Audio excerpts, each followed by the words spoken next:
a brilliant weekend of sport. Devlin. You gotta love sport. Gotta love it. The platform. 21 to the end. Ian Robertson from the Twitter handle, We Are Luton Town. We spoke to Ian a few hours ago now because, of course, it's 3 in the morning in Luton. Incredible couple of days for you guys, mate. Yeah. It's been long coming since I was very little. I'm 38 years of age, and since I was a young nipper under the age of 10, I've been dreaming of being in the Premier League. Never ever thought it would happen. It's not sunk in yet, mate, to be honest. It's such an achievement, especially the way we've done it. You know, it's not like we've had any oil-rich owners that have come in.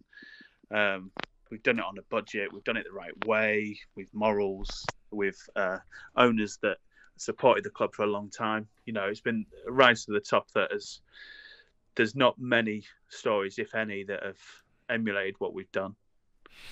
Ian, look, I go back a lot further than you. As soon as you said your age, I just did a quick calculation. That's 1985. I remember that's the year that Millwall went down there and smashed up your stadium and wrecked all of that. And then all of a sudden you put a ban on away fans.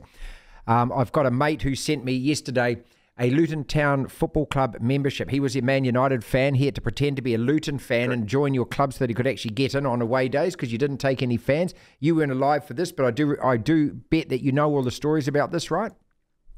I do, yeah. Yeah, so obviously Millwall came down and we'd beaten 1-0 that day in the FA Cup. That's all it was. And they obviously took out some souvenirs, shall we say, of our seats and stuff, and smashed it up, and a few of the houses outside and stuff. And it was when football hooliganism was rife in the UK at that point. Millwall quite staunch. We were as well. So it was a big game for both clubs, really. And then obviously what preceded that was us banning away fans, which was quite controversial. Whether it was the right thing to do or not is, that's questionable. But yeah, we did introduce a membership scheme where you had to have a membership card to get in. The gates are still there that take those cards now, although they're not in operation anymore. But yeah, we banned them for a wee while, and people that are outside of Luton didn't look down on it favourably, but they saw it was the right thing to do. It was heavily influenced by Margaret Thatcher, actually, who was friends with our chairman at the time, because they wanted to make a statement of, well, we want to put a stop to this hooliganism. How do we do it? This is a big situation that happened. So let's try and earmark that to a story that we can kind of say, look, we're not going to take no rubbish, if you like. So that's what happened. 1983, I remember Reddy Antics scoring a goal against City, sending them down at Main Road. They wanted to put a statue of him outside. And then, of course, you got relegated in 91-92, which was the last year of what we called the First Division back in those days. Then the Premier League started, which is why you're getting welcomed back into the Premier League. And what a journey it's to. Ian Robertson, We Are Luton Town, is with us here on the platform. That 9 years ago, in the doldrums of the amateur league, not even in one of the 4 professional divisions. So you've been along for that ride. It's just incredible. Yeah. I mean, my first game was 86 as a 3-year-old away at Everton. My dad took me. Apparently didn't have to pay. He just put me over the turnstiles and took me in. And I've been going ever since. I don't remember that game. The first games I remember was early 90s, after we've been ejected from what's now the Premier League. It's been a hell of a ride. We've been up and down the divisions, and then obviously we had successive administrations where we got points deducted from the English FA and the Football League. The final nail in the coffin for us, in what they tried to put a final nail in the coffin, was our 30 points we got in League Two.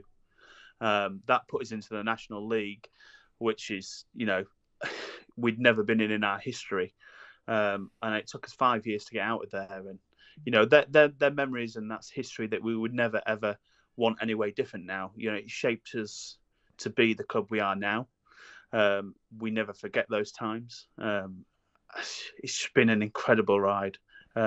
Certainly the last 10 years have just been something special. And I don't know if you've ever seen a sporting story like it before that's not been made up by somebody else and put in a film.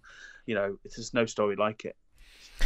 Ian, talk us through then the raft of emotions that you went through yesterday morning. Now, watching it here in New Zealand, you have to get up at 3:30, so it's quite a commitment. But this one particular game, the richest single game in world sport, with so much at stake and just the sheer tension of the occasion, I love it. I love that emotion. But I can do it watching it neutral. You were right involved in every single kick and sinew and sweat, Mark, and ride. I mean, it just must be the worst roller coaster ever, except when you get off at the end and your team is through. Yeah, it was. I mean, there was a certain element of calm to it, believe it or not, in terms of it was a massive game where we're 90 minutes away from, nearly £200 million, which is transformative for a club like Luton. Yeah. And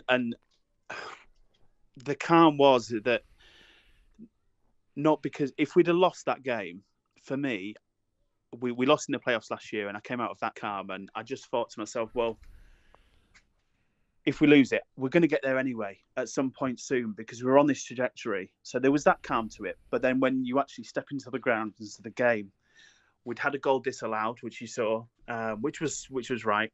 And then we scored. We went ahead, and we were all over him the first half. We could have had 2 or 3 really. And then I turned to my son, my brother, and my dad at half time, and I said, "This ain't over. I know it ain't over. I've been to Luton Town for too long to know this game isn't over." And I was right. Coventry came into it in the second half. Their fans were brilliant. Their team were brilliant in the second half. Once we got to grips with their tactical changes, we then came back into it in the latter part of the second half. But they equalised. They scored a good goal. And you know what? The team did really, really well to cope with Tom Lockyer going down in the first few minutes. It was hard seeing him go down like that. He's a massive part of our team. He's probably the player of the season, I would say. And to see him go down under them circumstances and then see how they reacted to that was emotional in its own. And then obviously we went to extra time, and it was, our manager said post-match it was like a basketball match. It was end to end, and it was. And we scored in the last few minutes of extra time, and we all thought it was in. That was it. It was game over. There was tears, there was celebrations, and we didn't really know what was going on. And then obviously it got called off, and at that moment, you just thought, that's our luck done. We're not going to come through this now. We thought, the gods aren't with us today. That was it. And then we went into the penalties, and what a sterling job they did. Post match, but I know then what I know now, how much work went into the penalties for the last few weeks, and how much work they'd done. Rob Edwards worked a lot with the FA and the younger groups in England doing penalties and the psychology around them, and how much planning went into it. And it showed in the end. All the penalties we took were fantastic, well placed, and took some real gumption. Some of the lads that got up to take them, especially Joe Taylor, who's only 20. He's been on our subs bench for half the season since we signed him from Peterborough, and he took some real gumption to get up and take that penalty, especially after he had his goal disallowed. So it was just a wave of emotion. Then when Gabbo missed that penalty, I was almost looking to see if they were going to call it off if the keeper came off his line or whatever, but they didn't, and it was just the emotion in the stands. I'll tell you the one story, and I said it on the space that we had earlier on Twitter, that I was hugging my son when that penalty went in, and he's 16 years old, and there's tears between us both, and I could see this old lady behind me. She must have been about 70 years old, but she was on her own, and she's just crying. I just let my son go for a minute. I climbed a couple of seats back, and I just hugged her. You could see the years of emotion of games that she went through in those tears, and it was such a magical moment. And it's hard to process at the moment because we're now in the Premier League after all that story. But it's so wonderful, so wonderful. I can't put it into words. You just absolutely did, Ian. I mean, that there is beautiful. That was beautiful. That was prose and poetry, mate. I'm just sitting here. I'm well enough listening to you because I wanted to ask how young's your lad and then how old's your dad? Because to have 3 generations of you there to share that moment, that's forever, mate. You can't buy that. The Sovereign Wealth Fund can't buy that, Ian. You can't. And do you know what? I'm well enough thinking about this now. You'll have to forgive me because I've had a couple of drinks today. It's all right, son. It's all right, son. I don't wear a shirt to a game. But the one thing I take with me is my scarf from my granddad, who has been a big inspiration over my life. And I just had his scarf tied to my seat.